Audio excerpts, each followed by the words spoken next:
There is a notable difference between Republicans, the Trump administration, and some of the progressive Democrats who are running for president, like Bernie Sanders, when it comes to foreign policy. Now, the Bush administration, Freudian slip, the Trump administration is pushing for war with Iran. And recently, Tom Cotton, who is a Republican, was asked about this and what is likely to happen if we do engage in war. And here's what he had to say. Could we win a war with Iran? Yes. That didn't take you a second. 2 strikes, the first strike and the last strike.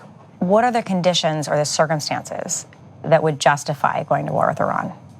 Well, if Iran struck out militarily against the United States or against our allies in the region, then I would certainly expect a devastating response against Iran. As somebody who fought in 2 fronts in the Middle East, both in Iraq and in Afghanistan, do you think it would be a good idea to go to war with Iran? No, I don't advocate military action against Iran. I'm simply delivering the message that if Iran were to attack the United States, it would be a grave miscalculation on their part, and there would be a furious response. Now, we don't want to govern Iran. We don't want to rule 80 million Iranians. We want 80 million Iranians to be able to govern themselves. Oh, but you do want to rule 80 million Iranians. I mean, what is the purpose of regime change wars? The purpose of regime change wars is to, essentially install a US-backed president, leader, whatever you want to call it, who's going to do the bidding of the United States. That's exactly what you want. So in effect, you are controlling the fate, the livelihood, the everything of the Iranian people as a result of a regime change war.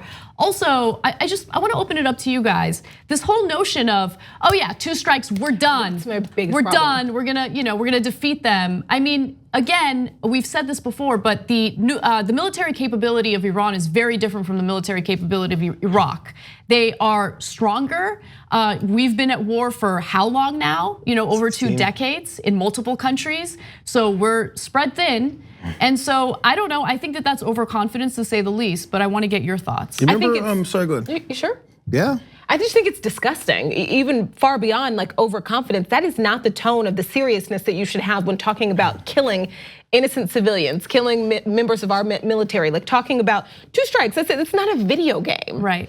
You're talking about taking out a country. I was trying to find the exact quote because I want to make sure my memory serves me correctly. But when we went to war with Iraq, the Bush administration, was talking about how quick and easy it was going to be. I think it said 2 weeks. Maybe it was Afghanistan, I'm not sure. But when we went into one of those wars, we talked about 2 weeks. 2 weeks, we'll be out in 2 weeks. It'll be so easy. They're weak, they're nothing, they're nobodies. Easy, out of there. I remember that. Are we out of there yet? Are we complaining that some people then tried to come out of there? I remember when Obama, he's withdrawing, he's running away. Well, I forget the terms they used, but Obama's running away from the war. I thought it was supposed to be done. Now the Tom Cotton's talking about 2 strikes. First strike and last strike. You're not a badass. You're not cool, and you don't sound like you're like this military hero that's this tough guy. But that's all we ever push in America is how bad we are. We're gonna destroy you. Then after it happens, we go, I have no idea how it lasted this long. You know what? We can't fight people when they're not in uniform. This is harder than we could have seen. Who could have thought it could have lasted forever? No, I think you could have thought it could last forever because your buddies that create the war machines and create the military assaults that happen and profit from it, they know it can happen forever. And you know what they like? That it can happen forever. And that's what they paid you to do, to make sure that it happens forever and bang the drum beats for war, because we're gonna make some money off this. Right. And those 80 million Iranians that you want to govern themselves, how many will be left after you go through and destroy the whole country? How many are you gonna kill? Who cares? Oh, they look like military and enemy combatants. Let's just kill them. How many are left? How many are left to do any of the governing for themselves? It's frustrating because all of this has been put in front of us in plain sight for decades, and we keep falling for it. So there is a lawmaker on the left who is speaking out against this proposed war, and I want you to hear from him, just to juxtapose what we're hearing on the left versus what we're hearing on the right. Take a look. If you want to know what perpetual warfare is, never-ending war, that's what a war with Iran would mean.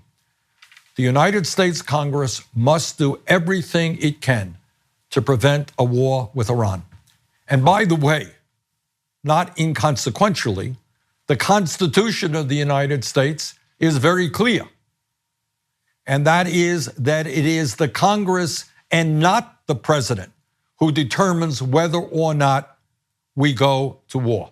So Bernie Sanders is right about that. The very last point he made was a good point, but I also want to note that there have been Republican leaders and Democratic leaders, including Obama, who did not wait for Congress to decide whether or not we engage in war. And that's an important point to bring up.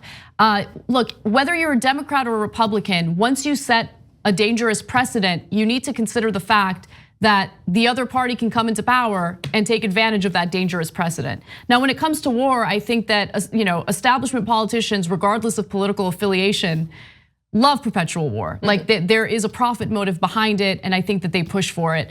But you do have some of these, non-establishment politicians who are trying to break that cycle. And I love hearing these types of statements from Bernie Sanders. When it comes to being anti-regime change war, Tulsi Gabbard's been really strong on that, and I think that's important. I'd like to hear more from Elizabeth Warren on this issue. She's done a lot on economic policy, but the point is, we're hearing a very, very different message coming from the left versus the right. Just ask yourself, are you ready to go into war? You yourself personally, not because you have a flag draped around your shoulders. Are you strapping the gun on your back? You putting on the equipment? Are you huffing out there? No, you're not gonna do it. And they're sending their kids? Because that's what we're not talking about. 120,000 troops just to send a message. What happens when it gets real? More, that's what happens. On the go? Don't worry, we got you covered. You can still listen to TYT at our new podcast network.